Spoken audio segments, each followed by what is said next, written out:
Dans la vidéo précédente, nous avons laissé en Afghanistan en 2008, dans un chaos organisé par les États-Unis. Les talibans sont aux portes de Kaboul et la coalition renforce ses troupes. Cette guerre ressemble de plus en plus à une lutte de libération. Et l'amalgame qui a permis l'envoi des troupes de la coalition en Afghanistan ne résiste plus à la réalité du terrain. En novembre 2008, Obama est élu président des États-Unis. Il s'était toujours déclaré contre cette guerre et avait affirmé qu'il ramènerait les boys à la maison.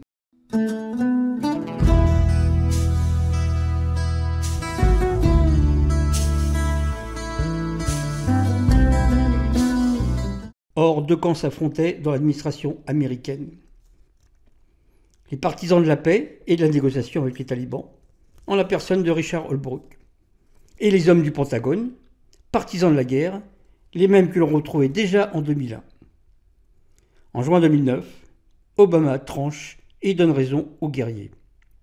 Il va tripler le nombre de militaires sur le terrain, en passant de 100 000 hommes en plus des 45 000 hommes déjà présents en Afghanistan. Les combats vont s'intensifier. Et l'action menée par les militaires sur le terrain sera surnommée « Capture or Kill ». La répression contre la population afghane qui soutenait les talibans sera terrible, comme à chaque guerre d'occupation. Mais les perdants sont toujours les mêmes, c'est-à-dire les civils. Des arrestations arbitraires rempliront les prisons afghanes, dont celle la plus connue, Bagram. Il n'était pas question de rester en Afghanistan. Il aurait fallu, à terme, négocier. Seulement de 2009 à 2011, les Américains, avec l'appui des troupes françaises, vont tuer tous les cadres afghans, ceux avec qui ils étaient censés négocier pour préparer le départ des troupes de la coalition. Et c'est la mort de Ben Laden qui va permettre à la coalition de pouvoir dire « la mission a été remplie » et que maintenant les troupes peuvent rentrer à la maison. Et là, on assiste à ce paradoxe, alors que 145 000 hommes quadrillent l'Afghanistan depuis 10 ans. En 2011, il n'aura fallu qu'un commando de force spéciale américaine de quelques hommes pour tuer Ben Laden, lors d'un raid au Pakistan qui durera 40 minutes. L'homme pour qui cette guerre, qui dure depuis 2001, a été déclenchée au nom de la lutte contre le terrorisme. La mort de Ben Laden n'a été qu'un prétexte pour la coalition internationale de se dégager du bourbier afghan.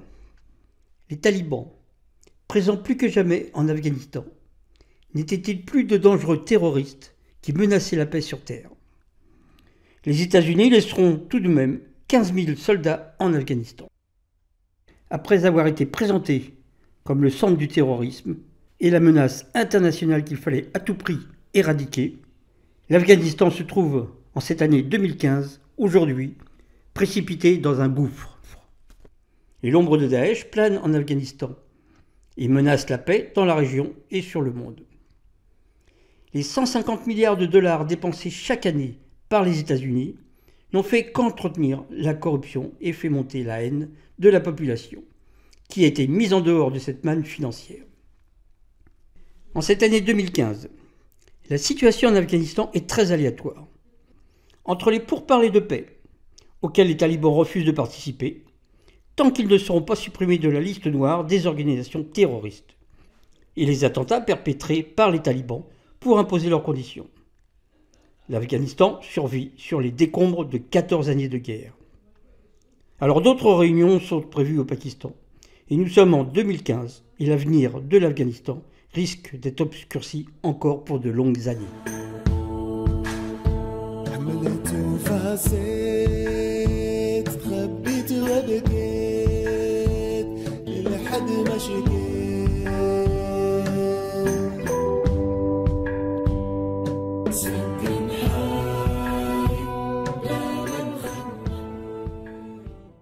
Nous sommes en janvier 2015 et un nouvel acteur vient compliquer la situation en Afghanistan. Daesh, alors maître en Irak et une partie de la Syrie, veut étendre son champ d'action jusqu'en Afghanistan et remettre en question la domination des talibans dans ce pays.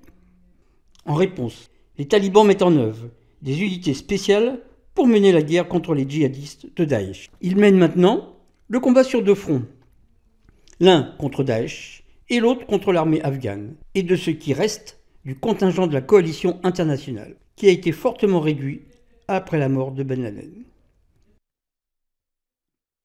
Alors depuis qu'ils ont été chassés d'Afghanistan en 2001, les talibans ont lancé à partir de la région Pashtun du Pakistan des coups de butoir contre les seigneurs d'Afghanistan, les tenants du pouvoir afghan et son allié américain. Si bien qu'ils ont fini par contrôler 40% du pays. Mais depuis 2015, ils ont maintenant un deuxième ennemi. Et jusqu'en 2017, la progression des combattants de Daesh est toujours restée ignorée par la coalition, alors qu'ils ont progressé de façon inquiétante en Afghanistan, dans le nord et l'est du pays, à la frontière pakistanaise. Donc Daesh et les talibans rivalisent le même territoire. Daesh continue de se renforcer en recrutant des combattants venant d'Asie centrale, qui avaient déjà participé à la première guerre d'Afghanistan. Daesh connaîtra encore des renforts, car depuis le début 2018, suite à la défaite et la disparition du califat, leurs combattants se sont enfuis et ont rejoint les rangs de Daesh sur le terrain afghan. Et alors qu'Obama s'est laissé enfumer par les 20 ans de guerre du Pentagone et pensait naïvement reconstruire l'Afghanistan, Trump, lui, plus pragmatique, voulait purement et simplement éradiquer les terroristes de Daesh. Et c'est peut-être la raison du retournement de position des États-Unis. Car contrairement à 2001, où les talibans ont été associés à Al-Qaïda pour justifier le déclenchement de la guerre, en cette fin d'année 2018, la situation n'est plus du tout la même. Et malgré les 17 ans de conflit, pendant lesquels jusqu'à 145 000 hommes ont été sur le terrain, et les milliards dépensés, les talibans sont toujours en mesure de faire front. D'autant que maintenant, ils sont un rempart contre Daesh. C'est en fait reconnaître implicitement que les talibans, même s'ils ne sont pas plus fréquentables, ils le sont tout de même un petit peu plus que Daesh. Toutefois, s'il existe des points communs évidents sur le plan théologique entre ces deux organisations islamiques, pour autant, ils ne poursuivent pas le même objectif. Les talibans représentent un mouvement nationaliste dont l'ambition se limite à sortir les Occidentaux de l'Afghanistan, et ce qui n'est pas pour déplaire à Trump. Alors que Daesh et Al-Qaïda revendiquent la soumission de tous les musulmans à l'islam, puis soumettent le reste du monde suivant la théorie élaborée par Saïd Qutb. La différence est tout de même de taille. Les talibans redeviennent alors fréquentables. Et tant pis s'ils voilent leurs femmes. Nous ne sommes plus en 2001, et ce n'est plus le problème de l'Occident.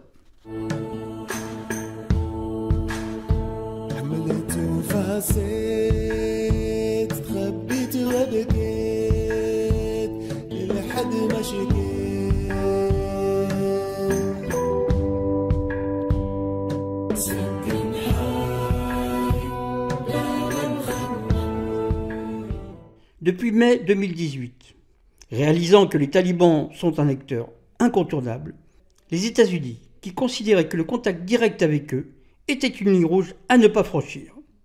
Aujourd'hui, ils inversent leur position. Cette ligne rouge a été franchie cet été 2018, car des rencontres directes ont eu lieu. Les élections parlementaires du 20 et 21 octobre 2018 en Afghanistan se sont déroulées dans des conditions chaotiques. Fraude et bourrage d'urnes, menaces terroristes de Daesh et des talibans ont été la règle dans ce pays, champion du monde de la corruption.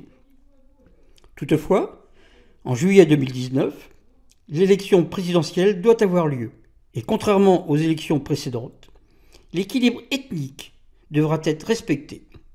Sinon d'autres conflits encore plus importants pourraient survenir, c'est-à-dire à l'instabilité actuelle pourrait s'ajouter la lutte entre les seigneurs d'Afghanistan, les tenants actuels du pouvoir, enfonçant ainsi l'Afghanistan dans un gouffre sans fond et faisant courir un risque important de déstabiliser sérieusement et durablement la région. Par ailleurs, Rappelons qu'il reste des poches de résistance de Daesh dans l'est de la Syrie. Et le retrait des troupes américaines de cette région, en faisant craindre une attaque de la Turquie, force le PYD syrien à renforcer ses troupes dans la région de Manbij, à l'ouest de la Syrie, laissant ainsi le champ libre à Daesh. Alors un départ précipité des États-Unis, de la Syrie et de l'Afghanistan montre bien le manque de volonté d'une politique commune entre Trump et Poutine pour lutter contre le terrorisme. Après avoir laissé et voire même aidé la Russie à s'enfoncer dans le bourbier afghan pendant 10 ans, dans les années 1980, à leur tour, eux-mêmes s'y sont enfoncés pendant 17 ans à partir de 2001. En fait, Trump ne tendrait-il pas à nouveau le piège afghan à Poutine? L'absence d'une politique consensuelle entre Moscou, Washington et l'Europe, au Moyen-Orient, montre leur incapacité d'établir une coopération en matière de renseignement dans le cadre de la lutte contre le terrorisme et de dépasser leurs intérêts nationaux, et ce qui laisse encore entrevoir les traces de l'ancienne guerre froide. Ils ne réagissent que lorsque l'État islamique présente un réel danger et agit dans leur zone d'influence. Alors, dans un Afghanistan déstabilisé, avec un pouvoir affaibli, comme nous venons de le voir, c'est cette vision à court terme qui permettra à l'État islamique de pouvoir organiser un troisième front en Afghanistan après l'échec de l'Irak et la Syrie.